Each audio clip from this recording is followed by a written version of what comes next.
De passage sur Paris à l'occasion du dernier festival du jeu vidéo, Peter Molineux, créateur de Populous, Power Monger, Syndicate, Magic Carpet, Dungeon Keeper ou encore Black and White, était venu présenter sa dernière production au sein de Lionhead, Fable 2. My name is Peter Molyneux. I am called a creative director these days, which kind of means that in Fable 2 I was the creative part, one of the creative forces behind Fable 2, but I was not the only designer. I had a team of 7 designers under me, and some of them specialized in combat and some of them specialized in simulation, and I tried to guide those people. It's the best thing. Sur cette suite donnée à Fable, l'action RPG exclusif à la console de Microsoft, le studio de développement s'est attaché à développer 3 points essentiels. Drama, and this is something I've learned as a designer, is that a game mechanic without the drama means nothing. And what drama means, yes, it means a great story. Absolutely, it means a great story. It means a story that we needed to have script writers to write and help us with, and film directors and actors to help us with. But it also means, what drama means is that if we do our job right, we can wrap that story around the game mechanics in a way it hasn't been done before. So we have this thing in the game called a dog. And early on in the game, you get this dog and he's by your side and he's your companion and he's a faithful dog and he looks you up in the eyes, and sometimes your heart will melt just for the fact that you've got this dog and he wags his tail when you're excited. And that begins to get under your skin. You can't help yourself to like the dog. And maybe just a little bit of feeling of caring about the dog and loving the dog. Now, once you care about it, then if I start telling the story and anything hurts your dog in that story, then that makes the story much, much more dramatic. So don't think of drama as just the words that you hear coming out of people's mouths or the combat that you fight through. Think of it as being how you're feeling while you're playing the game. And I want you to feel different emotions while you're playing Fable 2. I want you, when the Fable 2 finishes and you put down the controller, I want you to remember that experience for the rest of your life. That's all. That's not much to ask. And how many films and books and computer games do you really, really remember? So that's the first thing. The second thing is it's accessibility, and that does mean, it means more than that one word. It means I want everybody to experience this world. I don't just want gamers to experience it or just casual gamers to experience it, everybody. And doing that meant that we need to think about how we could have anybody of any skill play Fable 2. And what that actually means, that doesn't mean making it dumb and stupid. It means making it incredibly deep and flexible. It means making a system that hardcore gamers, I have to blow them away like I've never blown them away before. I have to give them a combat system that is different to anything they've experienced before, because there's so many of these games out there, I've got to give them something new. And if I don't give them something new in combat, they're going to walk away bored. And I've got to do that, but I've also got to do it in such a way that these guys over this side, the casual people, can play and not feel dumb and stupid and want to throw the controller across the room. And that's what, for games that I've done before, does it. Makes it for these people or these people, but not in the middle. So that's what the accessibility means. It also means, it comes to the next point, it's the sharing point, the ability, and this is partly done because I'm married now. And now I'm married, I realize how awful life is for people with partners who don't play computer games.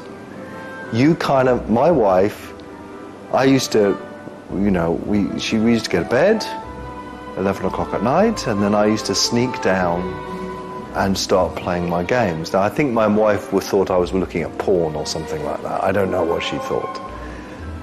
So I thought that came to the accessibility point. Why shouldn't she be playing with me to start off with? And she would come downstairs and see me playing computer games. Now, if I could just throw a controller and say, hey, come on, join in, rather than leaving the game and starting up a co-op session, it would be so much more powerful. So the co-op and sharing, that dynamic, I can join in at any point. It's super quick to do that. You can join in for 5 minutes or 5 hours. Is really, really important to me. And doing that over live is even more important.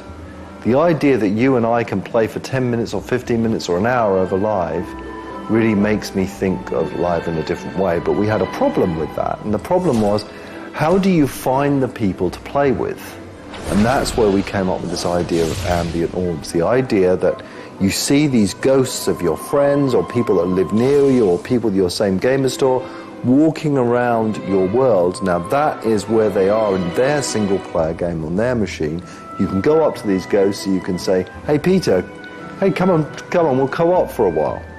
And it's only when you go into someone's world that something amazing happens.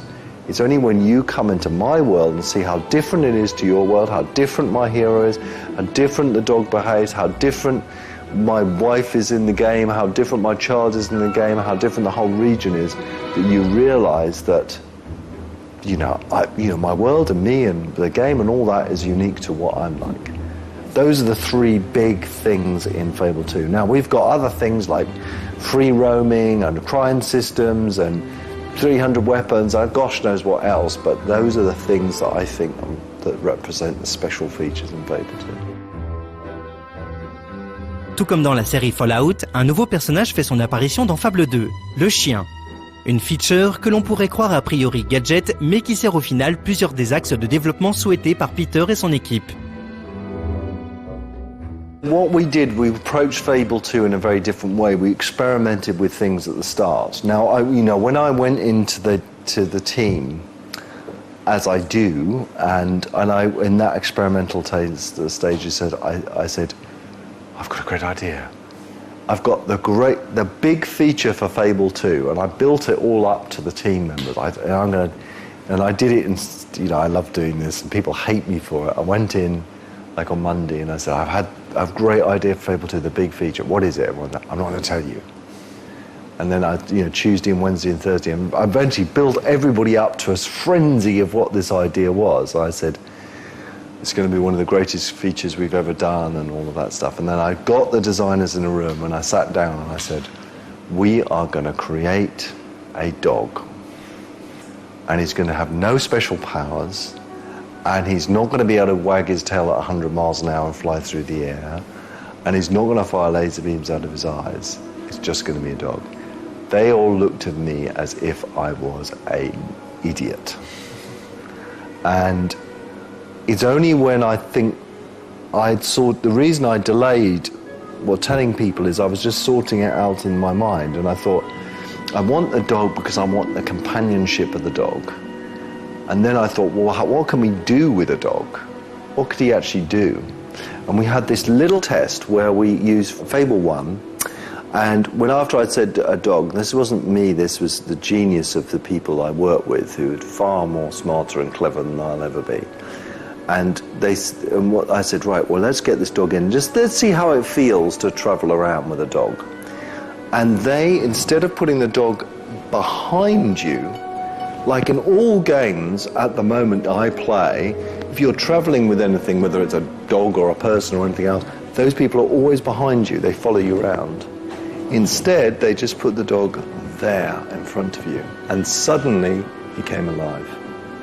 Suddenly he was this thing where emotionally I felt that he was already out there, and it meant he could do things like scout for you, he could sniff things out, he could warn you about things and just putting you on fire. So he, like any game feature, it starts with an idea but it evolves, and it's that evolution that is so wonderful. Doté de fonctionnalités alléchantes, comme la possibilité d'exercer un métier, de fonder une famille ou d'acheter redécorer sa propre maison, et apprêté d'un look en complète rupture avec les RPG japonais investissant petit à petit la Xbox 360, Fable 2 est incontestablement l'un des titres forts de la console en cette fin d'année. Reste maintenant à voir avec la critique à venir si Peter et son équipe sont parvenus à tenir toutes leurs promesses et à donner une réelle résonance ludique à leurs idées.